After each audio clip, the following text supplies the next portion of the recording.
The human desire to collect is something almost every game company would love to tap into. Pokemon is obviously the biggest example of this success.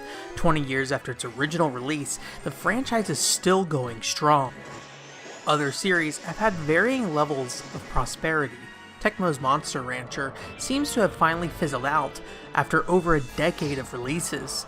Bandai's Digimon hit its 20th anniversary this year while still puttering about with some niche JRPGs. Level 5's Yokai Watch, while immensely successful for some time, is starting to show signs of weakness in sales. Disney Interactive's own monster collecting series, Spectrobes, more or less vanished into the night. It was the team's first original property not based on a Disney license. The DS-centric franchise was developed by Jupiter, a team known for their work on many of Nintendo's Picross games, The World Ends With You, and Kingdom Hearts Chain of Memories. Unlike Pokemon, Spectrobes is an action RPG affair, putting both the main character and their monster companions on the battlefield side by side. The two original DS entries received mixed reviews. Sales, on the other hand, were strong for the original release, with almost 700,000 units moved worldwide in March of 2007. With this early success, it made sense for Disney to start looking at console platforms that also fit their audience. They enlisted developer Genki, who previously worked on their own monster collection series, Jade Cocoon. This first and only console release in the Spectrobes series was made for the Wii, unshackling the franchise from the technical limitations of the Nintendo DS. Nevertheless, financial success did not follow, hence it being the last in the series. Although there's no concrete information, it seems the series' sales dropped significantly with each new release. As with many kid-focused properties, the audience quickly came and went. Outside of its core fanbase, which was already gone, there was little chance Spectrobes' origins would attract any traditional game fans. Third-party Wii titles historically didn't sell, and it was released in 2009 when the system was starting to lose steam. Also working against it was its style. Despite being a game-specific franchise, the art, marketing, and adolescent humor at the surface screamed, "Kids TV show cash-in." It also couldn't escape the comparisons to a poor man's Pokemon.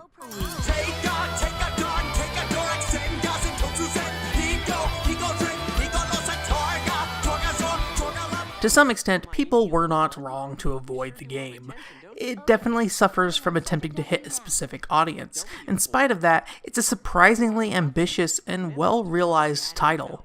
Spectrobes Origins is an action-adventure game with RPG elements. The player can control two main characters, Rollin and Gina, who are both a part of the Planetary Patrol.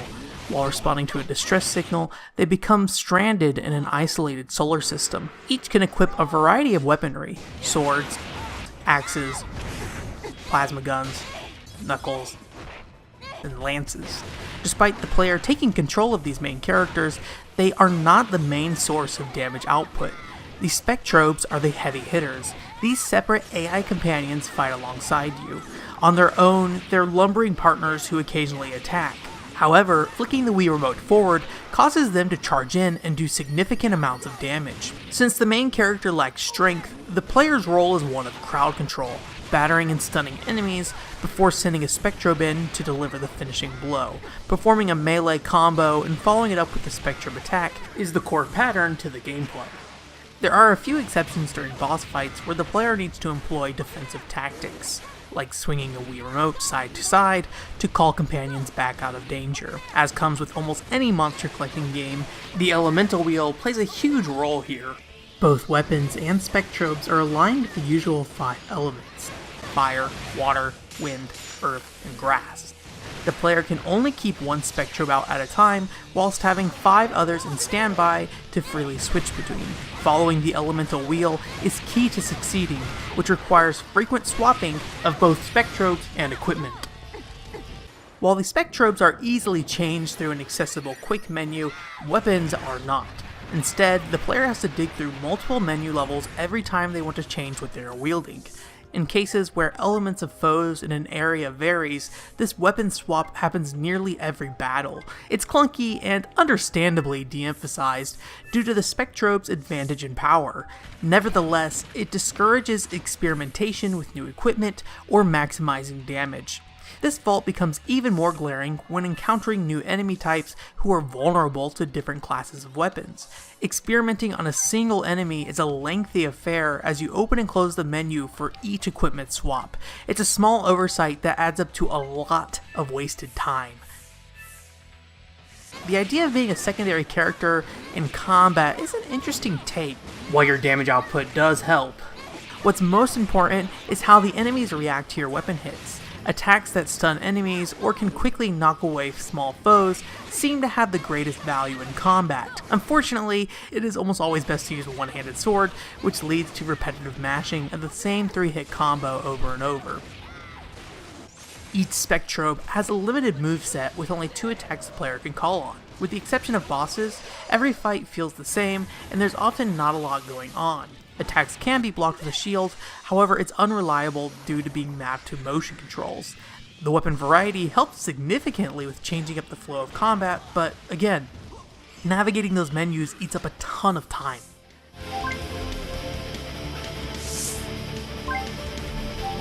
Origins is a hefty game featuring over half a dozen planets populated with villages, outdoor environments, and dungeons sprinkled with collectible weapons, armor, and of course, Spectrobes. It's a linear experience, yet the diversity in environments and colorful characters keeps each new planet fresh. In a lot of ways, the core flow feels like a Zelda game with Pokemon. Each dungeon is a mix of combat and light puzzle solving.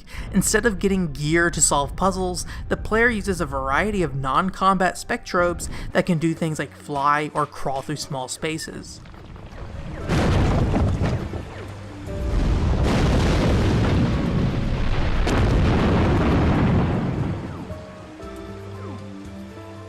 Each dungeon is mechanically unique within the confines of the game, and the environmental design is different enough to keep exploring new areas interesting. Each planet has its own story. Unfortunately, the main plot that connects between these isn't really well fleshed out. There's not much to the development beyond we need to defeat the evil thing and stop being so selfish, Rollin, as he's the hard-headed brawn of the group and the butt of most jokes. For everything. Bull-headed big smart mouth! It's a terrible trait! I don't know where you got it from! Like mother, like daughter much? What did you say? What? Me? Nothing! Frequently, the game feels like it's trying too hard for a laugh, yet its adolescent style has its charm that occasionally brought back some memories of Mega Man Legends' lighthearted nature, for better or for worse. Neil! I mean, don't, you don't have to kneel. My name's Neil. The latter half of Spectrobes Origins does tell an interesting side story that features a previous crew who also became stranded in the solar system. The interactions between these crew members, how their relations are strained, and their ultimate fate is far more interesting than anything that happens to Rollin and Gina. Let's get into them. All right, yes. It's you I don't trust. You. What noble things would you do with such power? Teach me, wise one! Whoa, rein it in, guys! What's going on in here? It's not the deepest tale. Still, it has its own set of twists and turns that impact the surrounding characters. It also helps that all the cutscenes are well produced and feature some competent voice acting. While the Wii is no powerhouse, it's also no Nintendo DS. The developers took full advantage of the system in both the world design and the cinematic quality of the cutscenes. Alright, ready to decontaminate? Kayzaac! I've neglected to talk about the Spectrobes themselves much. Really, there's not a ton to say. It's not that the game doesn't give you the opportunity to interact with them.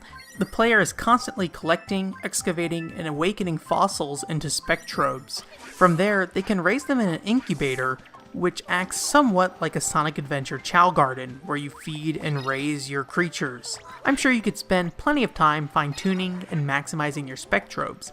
There's just not much reason to do so. There's a pretty steady flow of new companions, so growing attached and building the ultimate team feels unnecessary. If anything, dealing with the Spectrobes becomes a bit detrimental to the experience as a whole.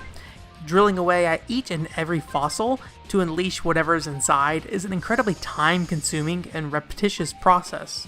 The tools are surprisingly fun to use, it's just the labor commitment and the lack of a reason to build a powerful Spectrobe that keeps this side of the game from excelling. If you spend minimal time with the actual collection part of Spectrobes Origins, what's left is a surprisingly competent action-adventure game with some monster collecting tacked on. It takes a different approach from the other games in this space, by distancing itself from turn-based combat, placing the player character on the battlefield, and emphasizing a human-focused story. Despite their name being on the box, Spectrobes play a relatively minor role. Are you beings human? It's intelligent. Spectrobes Origins doesn't replace a Pokemon on the Wii or rival the likes of a Zelda, but it finds a nice gap in between to call home.